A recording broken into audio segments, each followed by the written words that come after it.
Fideo dosbarth i chwith ar gyfer mathemateg bellach, 1 rhifau cymhlyg 7, trawsffurfiadau. Mwy o fapiadau o fewn y plan cymhlyg. Rydym wedi gweld bod Z yn mapio i Z plus A plus IB yn rhoi trawsfudiad A ar hyd yr uchelyn X a B ar uchelyn Y. A mae'r Z wedi mapio i A plus IB wedi lluosi Z yn rhoi helaethiad gyda ffactor graddfa modulus A plus IB chanol y tardd wedi ddilyn gan gylch droad gwrth-glocwedd drwy ongl arg A plus IB o gwmpas y tardd. Ond rydym am ymchwilio i fapiadau mwy cymhleth, fel Z wedi mapio i 10 dros Z plus 2. Z wedi mapio i Z sgwar, neu Z wedi mapio i Z lluosi Z plus 2. A sy'n weithredol a siapau syml fel llinellau a cylchoedd o fewn y plan cymhlyg. Cynrychiolir y rhifau cymhlyg Z ac W gan y pwyntiau P, X, Y a Q, U, V yn ôl eu trefn ar ddiagram ar gand. Cysylltir y rhifau Z ag W gan y reol W yn hafel i 12 rannu Z plus 3. Beth yw locus Q os yw P yn symud ar hyd y linell Y yn hafel i X plus 3, Y yn hafel i X plus 1, y cylch X sgwar plus Y sgwar yn hafel i 1, yr cylch X sgwar plus Y sgwar yn hafel i 9. Felly newn ni'r un gynta. Creuwn ni dabl, so gwerthoedd ar gyfer X, bydd Y yn rhoi minus 2 ar gyfer X, mae Y yn mynd i roi 1, felly mae Z yn mynd i roi minus 2 plus 1i, W yn mynd i fod yn 12 rannu gyda minus 2 plus I plus 3, sef 1 plus I, llosi top y gwylod, dy cyfiau y gwylod, a ni'n cael 6 minus 6i. 1 mewn, minus 1 mewn, ni'n cael plus 2 ar gyfer Y. Yr rhif cymhlyg Z yw minus 1 plus 2Y. W yn mynd i fod yn 12 rannu gyda hwnna plus 3 sy'n rhoi i ni 2 plus 2Y, llosi top y gwylod gyda cyfiau y gwylod, ni'n cael 3 minus 3i. Ar gyfer 0 ni'n cael 3i o rhif cymhlyg, wedyn mae 12 rhannu dy 3 plus 3i, a ni'n cael hwnna, mae hwnna'n dod mas i fod yn 2 minus 2i. Ydych chi'n gweld patron yma? Ar un ola man hyn, 1 ar gyfer X, mae Y yn mynd i fod yn 4, y rhif cymhlyg yn mynd i fod 1 plus 4i, y rhif W yn mynd i fod yn 12 dros 4 plus 4i wedyn, llosi top y gwylod y cyfiau, a ni'n cael 1.5 minus 1.5i. Mae'n edrych fel bod gwerthoedd W i gyd yn y ffyrdd W yn hafel i 4 plus IV, lle mae V yn hafel i minus 4. A mae'n edrych fel taw locus Q yw linell V yn hafel i minus I. Felly dyna'r ddau linell sydd gyda ni. Mae'n edrych fel bod y locus Q yn y linell yna, coch. Felly, ewn ni mlaen i B. Gwneud ar GeoGebra yn syth. Felly, X plus 1 yw Y, locus Z, a locus W yn mynd i fod yn gylch. Felly, mae'n edrych fel mae cylch yw locus Q. Ar gyfer C, y cylch gwreiddiol, gosod yr mapiad mewn, a ni'n cael cylch fel locus Q. A D, tro yma, mae'n edrych mai llinell yw locus Q, le mae U yn hafel i 2. Felly, rydyn ni wedi cael yr holl yna gyda defnydd o GeoGebra. Ond mae angen dull arno ni i ddarganfod locus w heb ddifynnu ar y cyfrifiadur. Felly, os yn bosib, ail ysgrifennu'r fformula sy'n rhoi w yn nhermau z, fel bod y fformula yn rhoi z yn nhermau w. So dyna beth sydd gyda ni ar gyfer perthynas rhwng w a z. Ail drefnu hwnna, so mae w lluosi z plus 3 yn hafel 12, rhannu dy w a tynnu 3. Felly mae z nawr yn nhermau w. So mae'r fformula yma gyda ni. Nesa, cofio bod z yn hafel i x plus i y, a bod w yn hafel i u plus i v. Gosod rhywna yn y fformula, a trial dod o hyd i fformula ar gyfer x, ac y yn nhermau u a v. Felly, yn lle z, ni'n gosod x plus i y, yn hafel i 12 rhannu dy u plus i v minus 3. Lluosi top y gwylod y cyfiau, yr gwylod ar yr ochr dde, a ni'n cael 12 u minus 12 v i am gwahaniaeth rhwng 2 sgwad yn ei fyna am y minus i sgwar yn mynd yn plus 1. Felly mae dyna ni sefyllfa yna. A edrych ar yr ochr chwith ar dde yma, cymharu y darnau real, mae gyda ni x yn hafel i 12 u rannu dy u sgwar plus v sgwar minus 3 am y darn real. A'r darn dychmygol, y, yn hafel yr unig ble mae i yw minus 12 v dros u sgwar plus v sgwar. So ni wedi cymharu'r darnau real a dychmygol, byda ni real ar gyfer x yn nhermau u a v ac y yn nhermau u a v. Felly,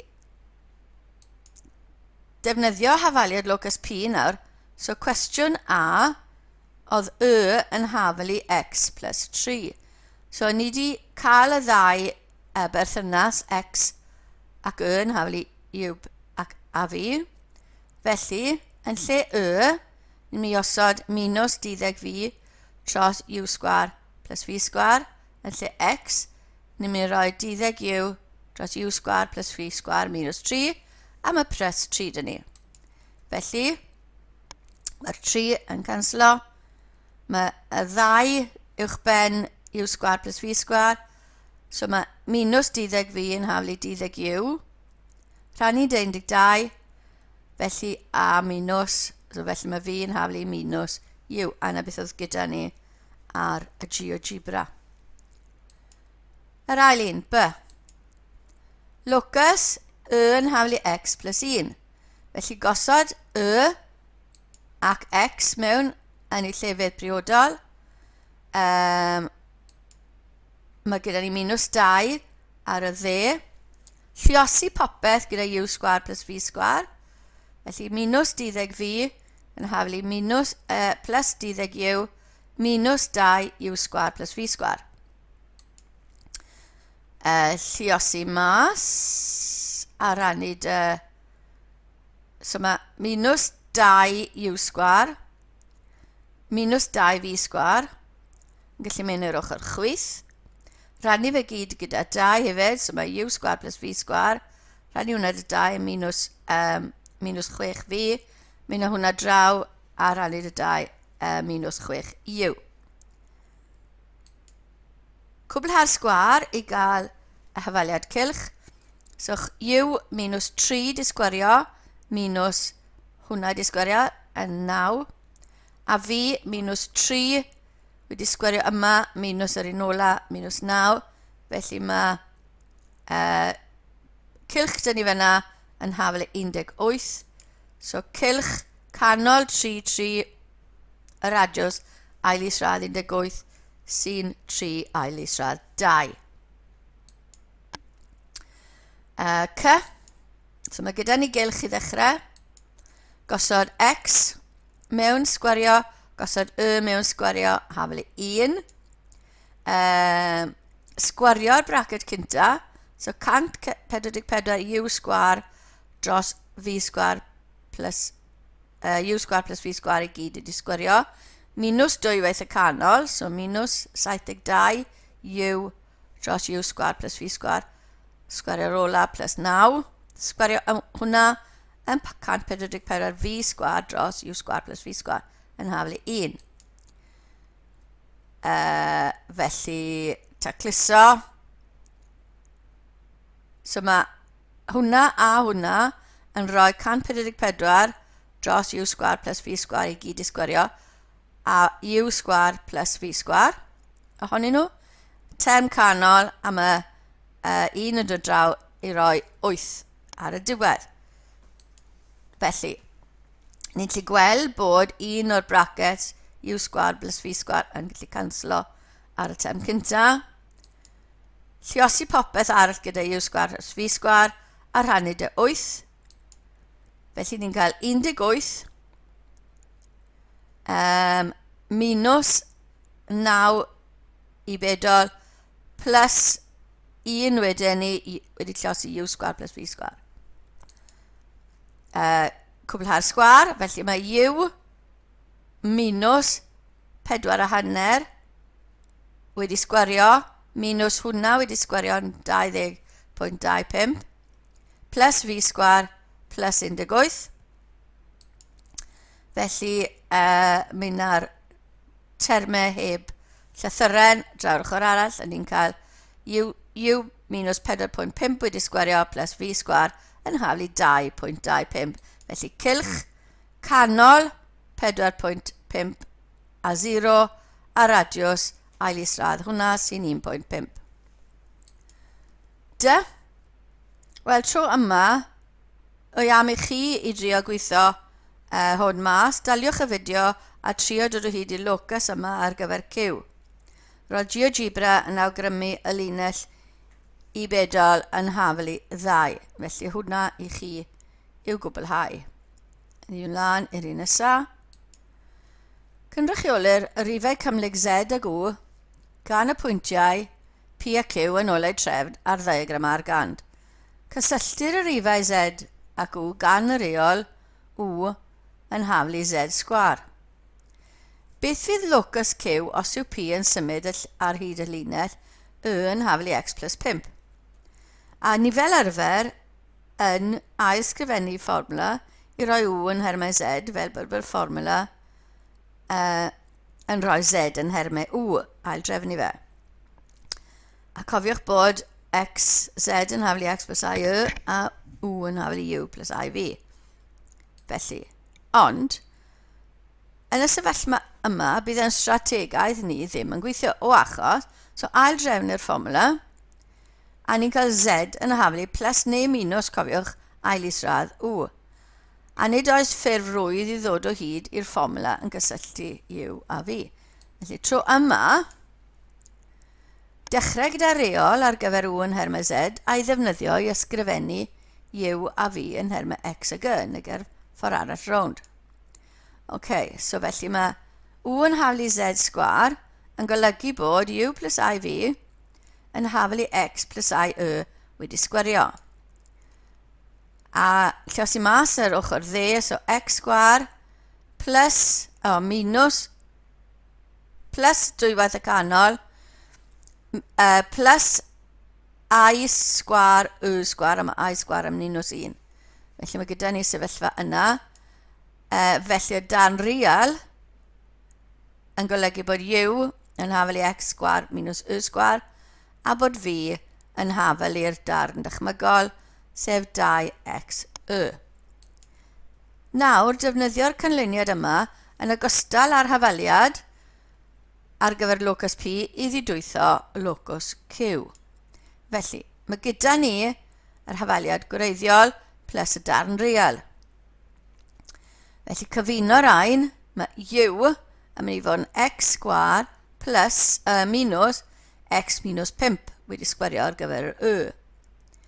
Felly mae X sgwar yn diflannu, mae minus 10, minus yr holl un, minus 10X yn ni, a minus 25. So mae I bedol yn hafelu minus 10X minus 25.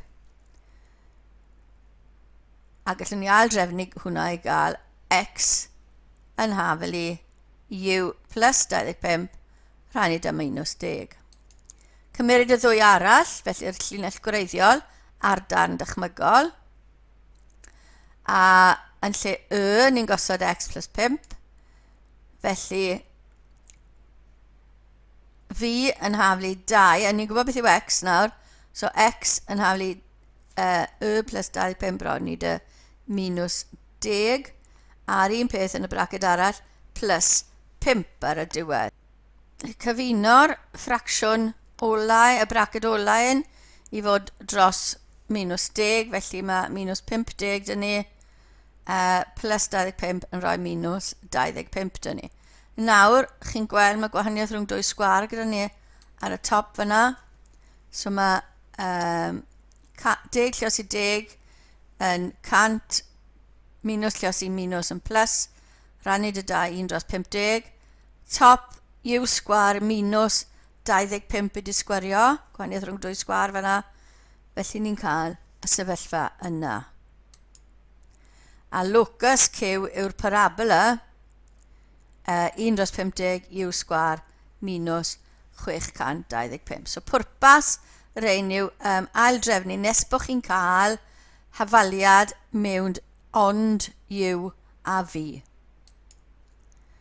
Cynrychiolir y rifau cymlig yma, felly dyma beth oedd dyn ni, a dyma'r parabola mae Q wedi mynd i wneud.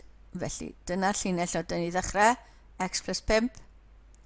Dyna'r reol u yn haflu z sgwar, o'n i ffili wneud yr y dull arall, a ni wedi cael locus sy'n parabola. Cwestiwn i chi, cynrychiolir y rifau cymlig z ag u gan y pwyntiau P a Q yn olau trefn a'r diagram argan. Cysylltir y rifau z ag u gan y reol u yn haflu 6 rannu dy z, a wedyn profwch bod x yn haflu 6 i bedol dros i disgwario plus v disgwario, a dewch o hyd i fynegiad ar gyfer yn hermau u a v, a dargan fyddwch locus Q os yw P yn symud ar hyd y linell x plus i'ch yn haflu 6. Felly ateb yn dilyn, felly daliwch y fideo mwyn i chi gael ateb y cwestiwn, a mae'r ateb yn dod nawr. A dyna ddiwedd y fideo ar rifau cymlig 7 traws ffurfiadau.